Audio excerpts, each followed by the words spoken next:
Once upon a time, in the busy city of Owerri, lived a woman whose name was Adoga. Adoga was the kind of woman who wore fear like a jacket, a woman who once threw all her wigs away, all because she watched a video online where a stranger revealed that all wigs were spiritually possessed and manufactured by marine spirits who collected people's destiny strand after strand. The moment Adoga heard this, she jumped out of her skin in terror. She grabbed all 7 of her wigs, bone straight, curly wig, braided one, even the ones that she bought on discount a few days ago. Adoga stuffed them in a black nylon bag and marched straight to the back of her house. With tears in her eyes, she threw the wigs on the floor and drizzled kerosene on them. As she set them ablaze, Adoga watched in terror as the fire engulfed her wigs. All she could think about were marine spirits possessing the wigs, and the thought of this filled her with complete terror. Adoga made up her mind in that moment never to wear wigs again. Her friend Kamsu could not believe it when Adoga narrated how she burnt all her wigs that Adoga spent a fortune to get. In fact, Adoga saved up more than half of her salary to enable her buy the wigs. Kamsu could not understand why she would take such a drastic decision without thinking it through. She confronted Adoga, who sat calmly on her couch, sipping zobo like a woman who had just made the best decision of her life. "Adoga," Kamsu said, placing her hands on her waist. "Why would you do something like that now?" Adoga sighed deeply and replied her saying, "Kamsu, the things happening in this world, they are deeper than we can ever imagine. That video opened my eyes to the truth. I refuse to allow marine spirits use my head as a meeting point," she said to Kamsu, who stared at her friend in disbelief as she began to speak. "So Ada, because of one video, one stranger that you don't know from Adam, you decided to burn your wigs?" she said to Adoga, who hissed loudly and replied her saying, "I don't need to know who they are before believing them. This world is such a wicked world, and there is so much evil around. My dear, it is better to avoid and cry had I known later." Kamsu could see the fear in her eyes. She looked at her gently and began to say, "If fear is controlling your actions, then you are doing it wrong. Oh. Fear will always make you do foolish things, but the Spirit of God gives clarity. You are more than a conqueror through Christ, so stop acting like someone who is under attack. You are not under the devil. You are above him, because you are the one with authority," she said to Adoga, who could not shake the fear off her heart. Days passed, and Adoga struggled to maintain her natural hair. She was so used to wearing wigs that she always left her hair in a cornrow. Now, with all her wigs gone, Adoga was forced to move around with her hair. She would spend hours combing and conditioning the hair, and this began to eat into her time every morning. Adoga began to complain about the stress. She spoke to her friend Kamsu, who advised her to visit the salon. "They can style your hair better," she said to Adoga, who began to narrate the story of the evil hairstylist that she saw online. The woman who narrated the story online claimed that her hairdresser used evil combs to steal her customers' glory. Adoga clutched her chest dramatically as she narrated the whole story to her. Kamsu looked at her confused.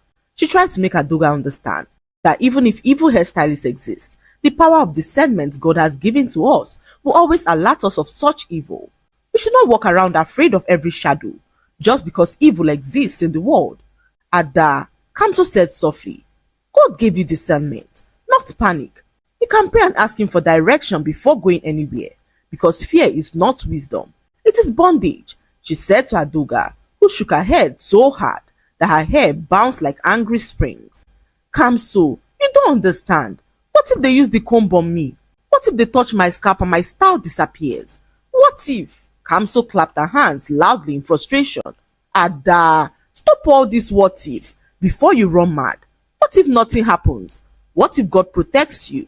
What if you are overreacting? You can't allow your whole life to run on fear." But Adoga refused to listen.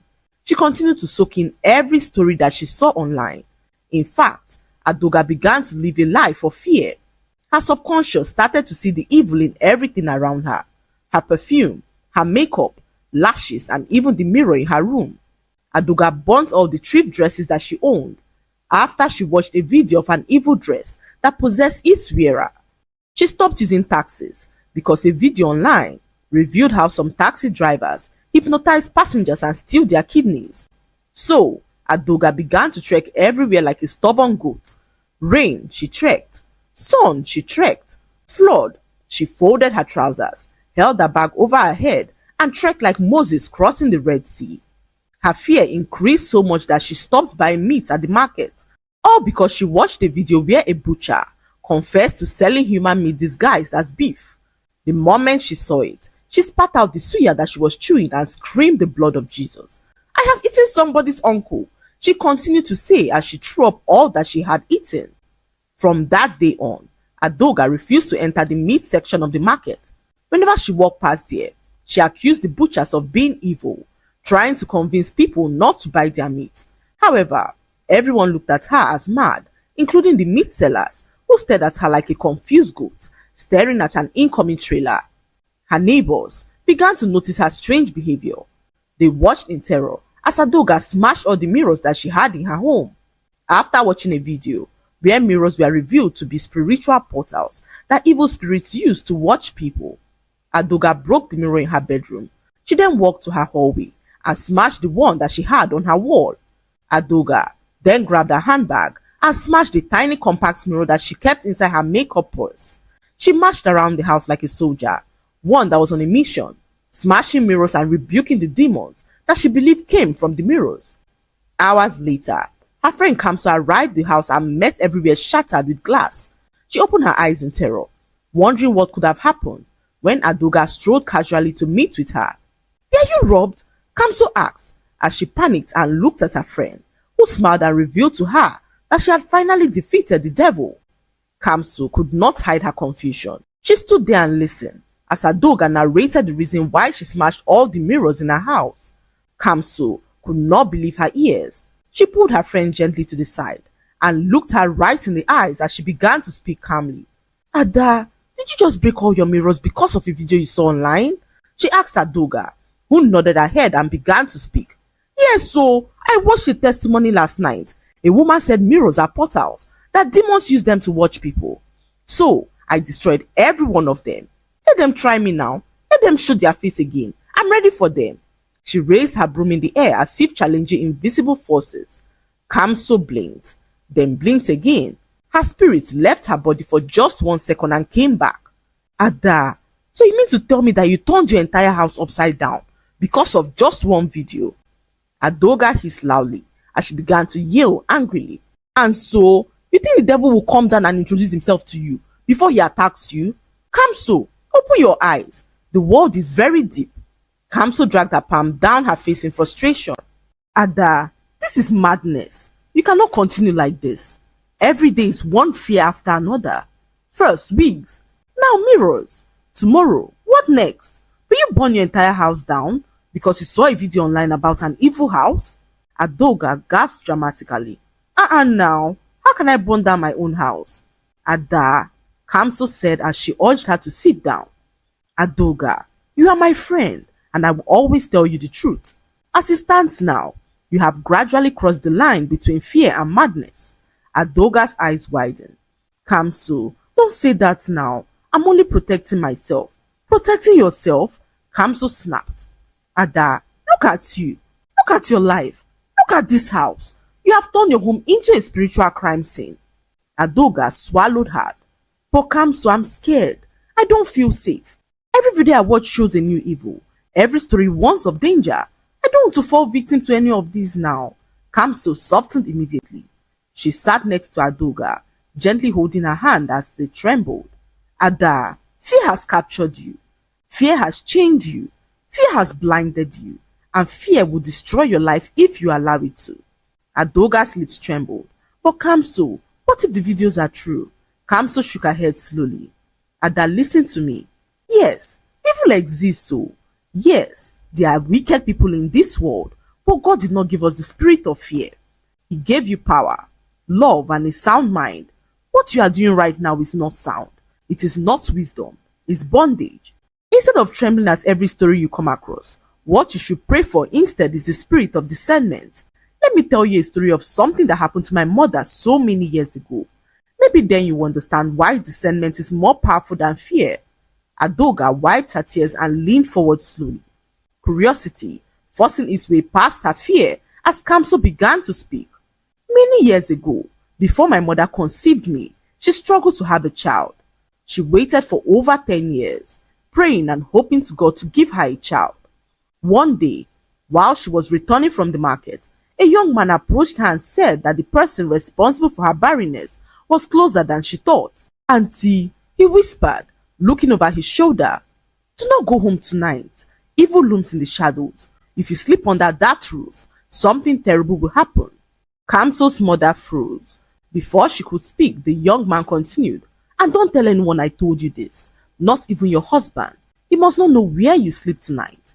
If he asks you anything, lie. I will explain everything tomorrow." He slipped a tiny piece of paper into her hand with an address scribbled on it. "Come and find me tomorrow morning," he said. "We must talk. Your life depends on it." Terrified and shaking, Kamsu's mother ran straight to her sister's house and slept there without telling a soul where she was, not even her loving husband, who spent the entire night searching for her like a madman. The next morning, she followed the address. The place shocked her to her bones. It was a small dusty house with peeling paint and a wooden door hanging by its hinges. She knocked gently, her heart pounding. The young man opened the door with a sinister smile. "Auntie, you came," he said as she walked inside, her body trembling. What he told her next shattered her completely. The young man leaned closer as he began to whisper, "Your husband is the reason you cannot conceive. He belongs to a cult and he has exchanged your womb for power." Kamsu's mother screamed as her chest began to tighten. She staggered back in fear as the man continued to speak. "Until you leave that man, you will never have a child." Kamsu's mother burst into tears. "But he's such a good man. Why would he ever do something like that to me?" "Good?" The man scoffed. "That's how they behave. Wolves in sheep clothing. Auntie, you need to run before it's too late." Every word stabbed her heart. She left the house that day broken, terrified and confused, and slowly she began to treat her husband differently. Every time he attempted to hug her, she stiffened. Every time he prayed aloud, she flinched. If he smiled, she wondered what wicked plan he was hiding. Fear began to eat deep into her soul as the young man kept giving her revelations as well as instructions on what to do. "Don't sleep on the same bed with him. Don't eat his food. He wants to destroy you. He's monitoring your movements," and each visit ended the same way, with her giving him money, 1,000, 5,000, and even 10,000, until she became drained emotionally and financially. One day, he said something to her that changed everything. "Auntie, it's time to leave that marriage." Kamsu's mother nodded slowly, believing that she had no other choice. Her plan was to leave him by the end of the next week, when she knew he would be away for his business trip. She didn't tell anyone about her plans, as she continued to live in her home terrified of her husband. One night, she walked into the bedroom and found her husband holding her panties in his hand. The moment he saw her, he jolted in surprise and hid it behind him, stuttering, "Ah, Nne, it was just, But Kamsu's mother did not hear anything else. Her ears began to ring. Her heart began to pound. Her legs trembled as fear consumed her like wildfire. The prophet's words returned to her mind like a curse. "He's the one behind your barrenness. He belongs to a cult. He needs a personal item from you. He wants to destroy your destiny." Her breath caught in her throat. She screamed and rushed towards him like a mad woman, snatching the panties from his hand with trembling fingers. "Don't touch my things again," she cried as she held the panties to her chest like it was made of gold. Her husband's mouth fell open in shock. "Chioma, what is going on? Why are you behaving like this? It's not what you think." But she did not allow him to speak. "Don't talk to me," she shouted with tears blurring her vision. "Don't come near me." And in that moment, fear gave her strength that she did not know she possessed. She dragged her big box from under the bed, stuffed in her clothes, wrapper, underwear, everything her shaking hands could pack. Her husband watched in confusion, calling her name over and over again, but she didn't stop. She dragged the box out of the bedroom and dumped it in the spare room. Then she locked the door from inside, panting, sweating, crying and shaking all at once. That night she slept alone, cold, broken, shaking in fear of the man who had never raised his voice at her. And as she lay there staring at the ceiling, one thought echoed in her mind. The prophet was right. My husband is dangerous. Instead of calming her fears, The panties incident magnified them. She became convinced that leaving him was the only thing that would save her life. So the next morning, she did not greet him. She did not cook. She did not even answer his questions. Every word he spoke sounded like a threat to her. The love she once had for him had been crushed under the weight of fear. Chioma could not wait to finally leave. The young man had told her to plan her escape whenever her husband was not around, or else he would send monitoring spirits to monitor her and know where she was going. Terrified of what he could do to her, she decided to run away when he was out of state for his business trip. Days later, after the Sunday service, Chioma was about leaving the church when the pastor called her aside and asked to talk to her. "My daughter, how have you been doing?" he asked tenderly as Chioma first resisted. She smiled, unsure of if to tell him what was happening or not, but something deep within her soul began to nudge her to speak. So Chioma told him everything, from how she met the strange man and all the terrifying things he told her about her husband. The pastor listened patiently. Then he looked her straight in the eyes and said, "My daughter, pray tonight. Ask God for revelation.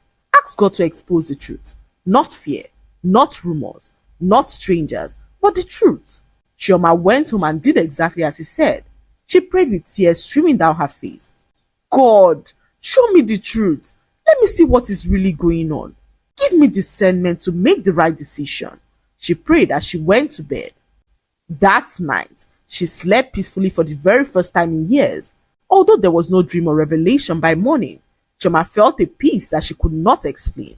She decided to pay her closest friend a visit, the one who she told everything. However, the moment she walked towards her house, she froze in complete shock. Chioma saw the young man who spoke to her about her husband sitting in her friend's living room, both of them discussing quietly. Chioma hid behind the window as her heart hammered against her chest. She listened. Their voices stung like blades. "So Chioma is finally ready to leave her husband," her best friend said wickedly as she began to speak. "Once she leaves him, my own plan will begin. I've had my eyes on that man from the very beginning." The fake prophet laughed. "And after she leaves him, she will keep coming to me for deliverance until she's completely drained of cash." Kamsu's mother felt her knees weaken as she listened to all that her best friend had to say. Imagine the fool.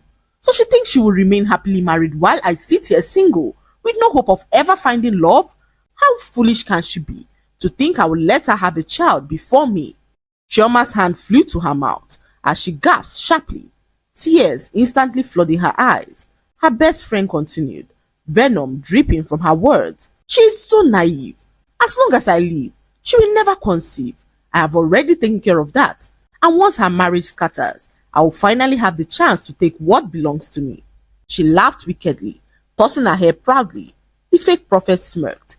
"You women safe. Don't worry. She believes everything I tell her. I even told her yesterday that her husband is monitoring her. She is so scared that she can hardly breathe. Just a little more pressure and she'll walk out of that marriage herself." Chioma clutched her chest as though her heart had been stabbed. Her mouth quivered as her knees buckled beneath her. She wanted to scream, faint, burst into the room and tear down the two of them. But shock glued her feet to the floor. Her best friend, the woman who held her hands and prayed for her when she cried, the woman who she trusted with all of her secrets, was the very woman who was out to destroy her. The betrayal sank deeper into her bones. Chioma stood there and listened as the young man continued to speak. "You need to be ready. Once she leaves the marriage, you're going to act like you're the supportive friend. That way, her husband will lean on to you for comfort. Trust me, men are very easy to manipulate when they're heartbroken." Chioma felt her vision blur. Her best friend giggled like a child receiving candy. "I'm ready. Once she leaves him, he becomes mine." A hot tear rolled down Chioma's cheeks. Suddenly, as if pushed by divine strength, she stormed into the living room and confronted them. "I trusted you, Nenye. I confided in you, cried in your arms, told you everything about my life. And all along, you were the devil in my life. You were the one blocking my womb." Her friend's mouth hung open as her entire body began to tremble. The fake prophet stepped forward, attempting to regain control. "Auntie, calm down. It's not what you think." Chioma flung her hand at him as if he was a disease. "Don't call me auntie. Liar! You thief! You agent of destruction! How dare you!